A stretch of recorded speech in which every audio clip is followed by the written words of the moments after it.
بات کرتے ہیں۔ برطانیہ نے پاکستانیوں کی غیر قانونی جائیدادوں کی تفصیلات فراہم کر دی ہیں۔ پہلے مرحلے میں ایسے افراد کا ڈیٹا سامنے لایا گیا جن کی برطانیہ میں تو جائیدادیں ہیں لیکن پاکستان میں کوئی ذریعہ آمدن نہیں۔ اسی پر دیکھیں گے غلام حسین امان کی رپورٹ۔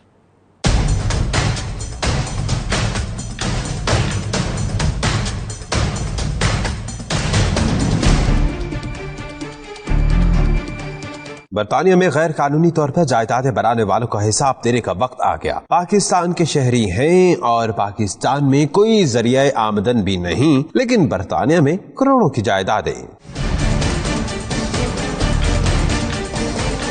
پاکستان اور برطانیہ کی ٹیکس اتھارٹی میں اہم معاہدہ طے پا گیا جس کے تحت ایک دوسرے ملک میں ٹیکس ادا کیے بغیر جائیدادیں چھپانے والے پکڑے جائیں گے۔ پہلے مرحلے میں ان افراد کے نام سامنے لائے گئے جن کا پاکستان میں تو کوئی ذریعہ آمدن نہیں لیکن برطانیہ میں بہت سی جائیدادیں ہیں۔ ان میں زیادہ تر افراد اہم سیاستدانوں کے ملازمین ہیں۔ اس بارے میں وزیر اعظم کو آگاہ کر دیا گیا ہے۔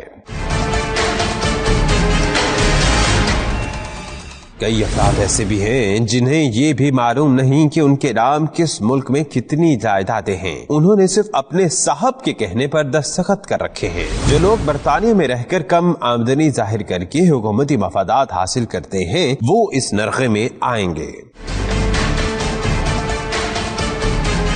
ذرائع کے مطابق حکومت چند روز میں ایسے افراد کی فہرست شائع کرے گی جن کے بیرون ملک قیمتی جائیدادیں ملازمین اور رشتہ داروں کے نام پر ہیں اور بیرون ممالک سے لاکھوں پاؤنڈ کرایہ ان کے بینک اکاؤنٹ میں ٹرانسفر ہوتا ہے۔